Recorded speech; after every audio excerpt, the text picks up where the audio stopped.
Esselamu Aleyküm və Rahmetullah. Bizdən hekayələrin əziz izləyiciləri, hər biriniz kanalımıza xoş gəlmisiniz. Bugün uzun zamanla sizlə bölüşmək istədiyim bir mövzu haqqında danışacağım. Yolların insana qatdığı gözəlliklər haqqında danışmaq istəyirəm. Yolculuq, səyahət etmək həqiqətən böyük bir nemətdir. Eyni zamanda bilirsiniz ki, Allah Rəsulü sallallahu aleyhi və səlləm buyurmuşdur ki, hər yolculuq bir məşəqqətdir. Yəni yolculuq edən hər bir insan, bu böyük olsun, kiçik olsun, əminəm ki, bunu yaşamışdır. Yolculuğun özü ayrı. O yolculuğa çıxdığımız insanlarla yaşadığımız imtahanlar hamısı bu yolculuğun necə məşəqqətli bir şey olduğunu bizə göstərir. Bu həqiqətən istəyir qısa məsafə olsun, istəyir uzun məsafə olsun, fərqi yoxdur. Yəni hər birində biz bunu yaşayırıq. İlk öncə təbii ki, yolculuğun gözəl tərəfləri ilə bağlı sizlə bölüşəcəm. Yəni mənə qatdığım, mənim təcrübə etdiyim, yəni bu mənim şəxsimə aid bir şeylərdir. Belə inşallah faydalı olar. İlk öncə onu deyim ki, bir qadın olaraq tək başına səyahətin gözəl tərəfləri olduğu kimi çətin tərəfləri də vardır. Bunlara toxunacağam təbii ki, irəliləyən dəqiqələrdə. Lakin ilk öncə bizə qatdığı gözəl tərəfləri ilə bağlı danışmaq istəyirəm. Gəzməyi, görməyi, yeni insanlar tanımağı sevən biri olaraq deyə bilərəm ki, yollar mənə çox şey qatdı. İlk tək səyahətimi mən 19 yaşında anamın məmləkəti olan, vətəni olan Tərtərə etmişəm. Və o gün bu gündür demək olar ki, %90 səyahətlərimi tək başına eləyirəm. Təbii ki, bu yolda yol yoldaşlarımla olduğu olub, belə tək etdiyim də olub. Hər birinin mənə qatdığı çox şey var, əlhamdülillah.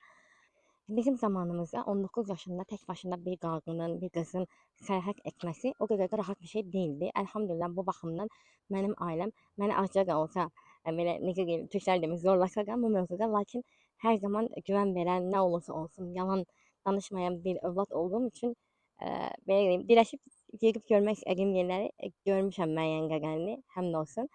Məsələn, indi Qubadayam və bura illərdir gəlib getdiyim bir ailədir. Ailəm də tanıyır, güvənli bir ailədir, yəni əlhamdülillah. Səyahət anlayışı ilə bağlı ilk öncə danışmaq istəyirəm. Gördüyüm qədərilə səyahət anlayışı iki cürdür insanlardan.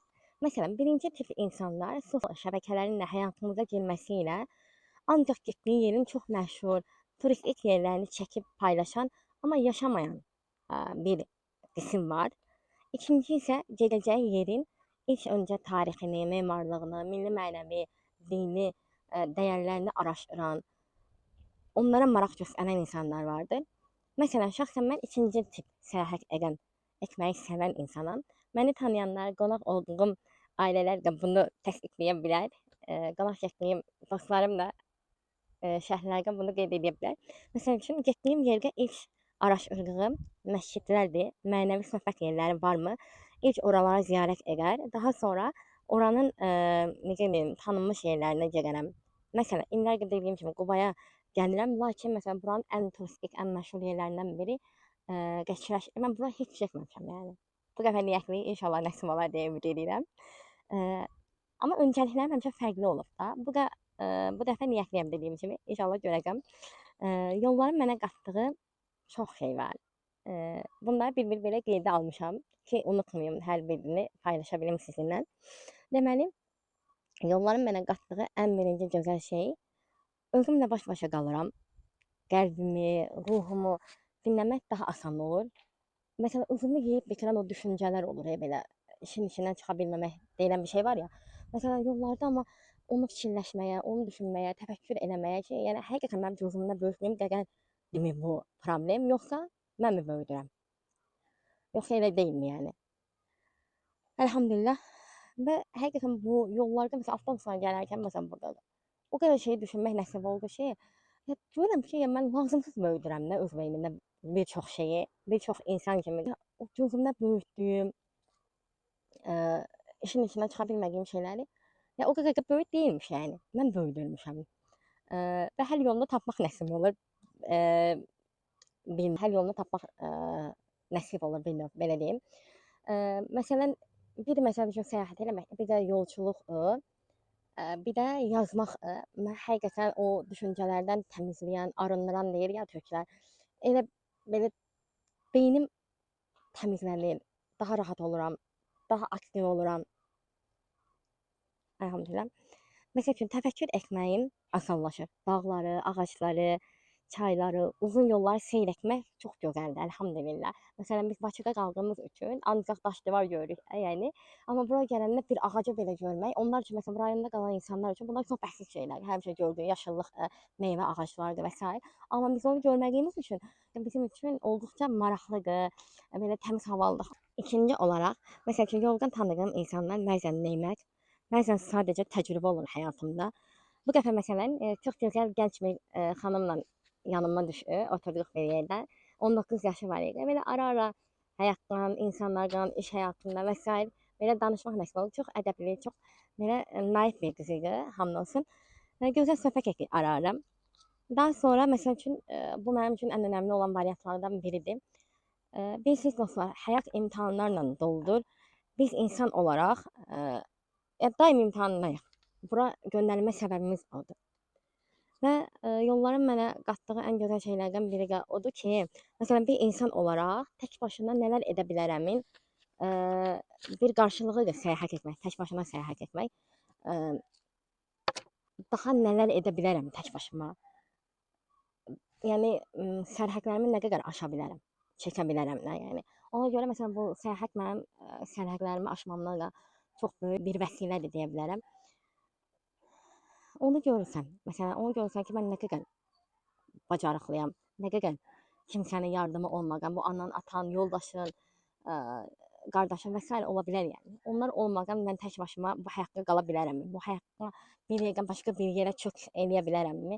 Və s. kimi suallara cavab tapırsan. Məsələn, mən hər dəfə səyahət edərkən istəyir, ölkə daxili olsun, istəyir ölkə xarici olsun, həmişə ya atam, ya anam, ya qardaşım məni ötürər ya avtovağzala, ya hava limanına. Bu dəfə məsələn dedim ki, yox, heç birincisi kimsəyə əziyyət vermədən, artıq böyümüşük sonuçta. Heç kimə əziyyət vermədən özüm biletimi aldım, özüm avtovağzala tək getdim. Məsələn, bizdən evin qabağından düz avtovağzalın içinə qədər bir avtobus gedir. Əvvəl taksi ilə gələrdim, məsələn, o komfort alanım o idi. Bir də dedim ki, yəni niyə maddi cəhətdən həm çox pulum çıxsın, həm də ki, necə deyim, bir bunu da təcrübə etmək istərdim. Məsələn, tək biletimi aldım, tək avtovağzala getdim. Yerləşmə falan özüm, məsələn, həmişə atam eləyərdi onları ki, o daşıyardı, o qoyardı belə baqaja falan. Mən özüm muhatap oldum, məsələn, bu dəfə şoferlərlə, oradakı şeylərlə və s. oradakı insanlarla və s. Qubaya da gələndə, məsələn, hal-hazırda Qubadayam.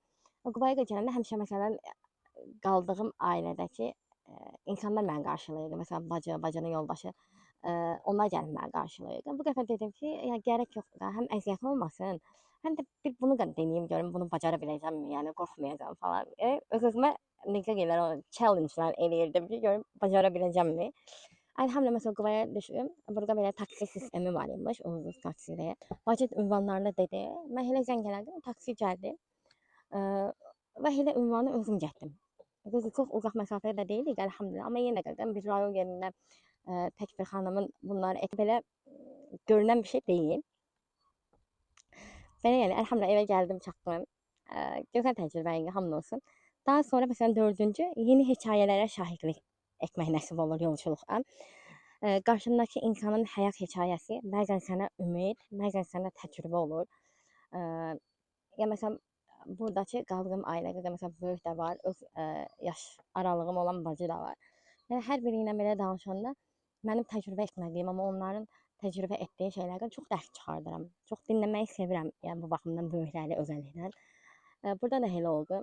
Dediyim kimi bəzən təcrübə olur, yaşamadan təcrübə etmiş kimi olursan, bəzən də ümid olur onun sənə hekayəsi, səni daha da ümidləndirir, şevkləndirir. Ya bunlar sənin şükrünə şükür qatır, yəni hər hekayə sənin şükrünə şükür qatır. Daha sonra əksinə, ancaq məsələn deyilən insanlarla ünsiyyətdə olduq isə, məsələn elə olur da, yəni misafir olduğumuz yerdə evin böyüyü olsun və ya öz yaş aralığında olan insan olsun, ancaq deyilən biri olur. Ona verilməyən nemətlərin arxasınca baxdığı üçün hal-hazırdakı halına şükür etmək olsun, təfəkkür etmək olsun, olmur o insanlar. Belə bir nəticə çıxır ki, məsələn, uzaq durman gerəkən insanları anlayırsan. Bu həyatda məsələn mənim ən sevmədiyim insan tipi, yəni deyingən, şükürsüz insanlardır. Yəni həqiqətən o türklər tahammülüm yoxdur da o insanlara. Yaş artdıqca daha da belə düşünürəm ki, insanlar o səbir etmə şeyi, kapasitesi daha da azalır. Yəqin məndə belə olur, bilmirəm. Yəni qısacası belə deyim də dostlar, gözəl baxan gözəl görür. Gözəl baxan, gözəl baxmağa çalışan daha doğrusu gözəl görür yəni həqiqətən. Daha sonra isə 5-ci getdiyim diyarın mənəvi böyükləri olur. Yaşayan və ya vəfat etmiş.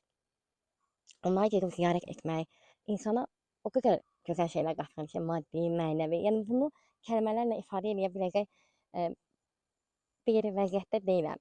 Məncə bunu yaşayan insanlar anlayacaq mənim nə demək istədiyimi. Həqiqətən onların olduğunu dediyim kimi istəyir, hal-hazırda həyatda olan insanlar olsun. Onlarla belə danışanda belə o qədər qəlbimə huzur, sükunət dolu ki, ya deyirəm ki, Allahım ya, elhamdülillah ki, yəni bu mövzuda nəsibli qullarındanam da. Və yaxud da vəfat etdiyim bir qəbrini ziyarət etmək olsun. Yəni orada belə bir huzur olduğunu, bu insan Allah üçün yaşadığını hiss etdirəcək bir atmosfer olur orada. Yəni elhamdülillah ondan nəsib olduğu üçün çox sevinirəm, çox şükür edirəm bu mövzuda Allah məni nəsibli qullarından etdiyi üçün. Elhamdülillah. Dostlar, səyahətin çətin tərəfləri ilə bağlı bir neçə şey paylaşmaq istəyirəm. Dediyim kimi, öncədən də qeyd etdiyim kimi, yolculuq başla çətin bir şeydir. Lakin qadın olaraq yolculuq etmək əlavətən çətin tərəfləri vardır. Məsələn, çətin tərəflərindən öncə də qeyd etdiyim kimi, yolculuq başla bir çətin bir şeydir, hadisədir belə deyim. Lakin bir qadın olaraq, bir xanım olaraq səyahət etmək isə əlavətən çətin tərəfləri vardır. Mən ölkə daxili və xarici səyahətlər nəsib olan biri olaraq deyə bilərəm ki, ən başda bilet alarkən yanına kişi mi, qadın mı oturacağını bilməməyini. Bu məni ən çox stresə salan bir şeydir. Bunlar haqqında da başıma gələn 2 şeyi bölüşmək istəyirəm. Məsələn, mən yola çıxana kimi, məsələn, bu rayon avtobusları olsun da, bilmirsən də yanıma kim düşəcək.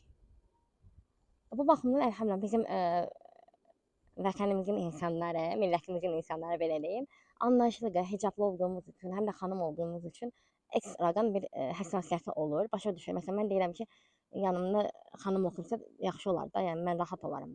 Belə açıqca dediyimiz olur. Dediyim kimi əvvəllər bunları atam falan eləyirdi. Amma indi özüm rahat bir şəkildə sözümü deyə bilirəm. Və yaxud deməyə məcbur qalırsan. Elhamdülillah dediyim kimi burada necə deyim, mənim millətimin insanı elhamdülillah bu baxımdan çox anlayışlıdır. Təbii ki, anlayışsız olan, necə o kələ-kötür insanlar olur da, yəni anlamayan, nə var ki bunda deyən insanlar da olur. Allah onları islah eləsin həqiqətən, xeyir və afiyyətlə. Amma çoxunluq anlayışlı insanlardır, elhamdülillah. İbo, get gəlirəm də balam, fikrimi yayınlarırsan. Video çəkirəm də balam, ona görə. Elə, lazımdır, çəkib göndərəsin. Bu nədir? Mikrofon da. Belə də onlarla da. Hə. Bax, nə olar, Zəhra gəldi. Əli vurma ha, əli vurma, tərpənəcək. Gəl ora. Sən oraya ses qoyacaqsan? Səsim gəlir ora. İndi buna nə qoyacaqsan ki? Göstərəcək. Hə. Yoxsa Quran kimi sesi qoyacaqsan? Yo, öz səsim var da. Davay, gəlin, haydi. Ayaqlarım bura iliş. Söyləyəmirəm. Haydi. Harda qalmışım? Məsələn, elhamdülillah Qubaya gələndə məsələn rahat gəldim. Heç sənə bir problem olmadı. Amma ən son İstanbula səyahət edərkən bir yaxın tanışımla getmişdim. Sadəcə bilənlər bilir, yan-yana alanda səhv etmirəmsə bilet pulu daha da biraz bahalaşır. Sırf ondan dolayı ayrı-ayrı yerlərdən aldıq. Mən amma necə dua eləyirəm ki, Allahım, nə olar yanıma naməhrəm biri gəlməsinlər. Üçlü belə oturacaq idi və mən təsbihən düz ortaya düşdüm. Və yanıma bir xanım düşdü. O da belə çoxdan belə necə deyim, çobut biri idi, yəni belə deyim. Yanıma da biz oturduq, sonra yanımıza belə iri yarı biri gəldi, kişi xəylağı. Mənim yanıma düşmüş oldu. İnan o an o qədər pis oldum ki, Allah şahid yəni. Hətta belə oradakı vəzifəli qız üzrə gəldi, Xadəsə deyirlər deyəsən onlara, Türkçə hostess. Neysə onunla üzrə gəldim, ağlamaq məni tutdu da.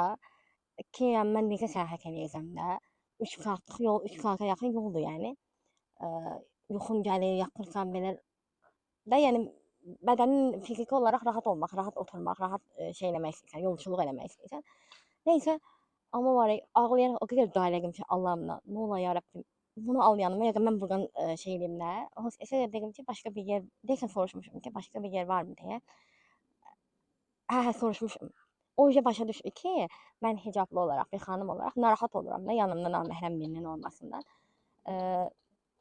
Dedi ki, biraz bekleyin, Türkçe'de tabii ki. Biraz bekleyin, ben size şey eləyəcəm də, geri dönüş eləyəcəm. Mən ümidimi kəsdim, artıq uçuşa qalxırıq və xanımdan bir xəbər gəlmədi. Mən də amma necə səssiz ağlayıram da ki, nə olar Allahım, al məni buradan. Neysə, elhamdülillah sonra gəldim. Ya bəzi insanlar həqiqətən çox necə deyim, anlayışsız olur, bəziləri çox anlayışlı olur və Allah həmin olsun. Qız gəldi ingiliscə ona dedi ki, arxada oturmaq istəyirsinizmi? Arxada boş yerlərimiz var. Allahdan o da ikiləşmək yanımdakı insanlar durdum getdim. O qədər belə gözümü belə silib Sadiq Saya Allah razı olsun çox təşəkkür ederim belə Türkçə dedim. O qədər belə içim huzurla doldu ki, Allah mən burada rahat etdirdin elhamdülillah. Daha sonra ikinci çətinlik yük daşıma məsələsi. Bunu xanım olaraq səyahət edənlər mənə 100% başa düşəcək. Məsələn, ən basitindən mən bu Qubaya gələndə sadəcə bel, ümumi rayonlara gedəndə mən sadəcə bel çantası götürürəm və minimal əşya, paltarlar götürürəm də mən. O belə ağırlıq eləyir və mən məsələn hər kəsin fərqli olur da. Amma yenə də bir xanım olaraq onu daşımaq çətin olur, ağır olur və onurğamda da mənim narahatçılıq var deyə çox ağır daşıya bilmirəm. Nəysə, məsələn, o belə mənə ağırlıq elədi, mənə çox çətin gəldi. Çətinlik yaradı. Çətin gəldi yox, çətinlik yaratdı.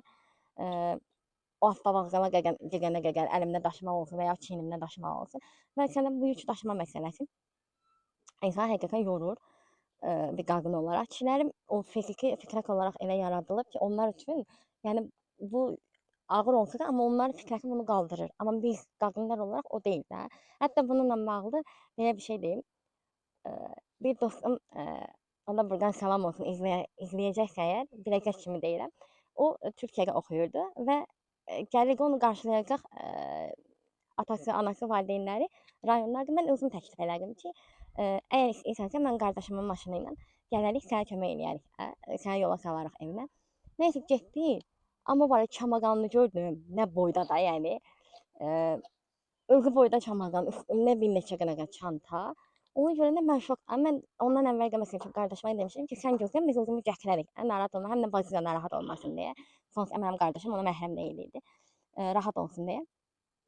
Nəysə, istədim ki, kömək eləyəm.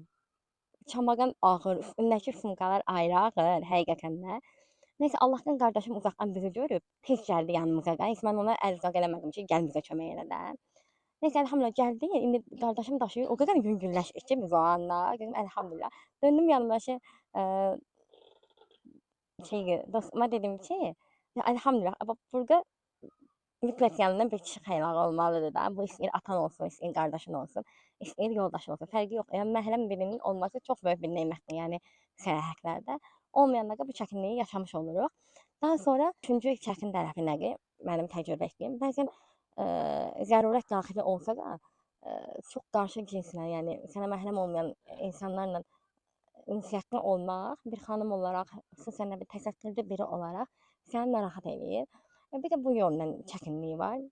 Belə dostlar, çətin tələblərimi də sizlə bölüşdüm. Təbii ki, bunlar mənim öz şəxsən təcrübə etdiyim, nəticə çıxartdığım şeylərdir. Məni dinlədiyiniz üçün təşəkkür edirəm. Bəs siz tək başına səyahət etmisinizmi bir xanım olaraq? Etmisinizsə, hansı gözəl tərəfləri, hansı çətin tərəfləri vardır sizin üçün? Bunları mənimlə bölüşsəz şərhlərdə sevinərəm. Xoş bir mühabbət olar aramızda. Belə, Allah'a əmanət olun. Əssəlamu aleykum və rəhmətullah.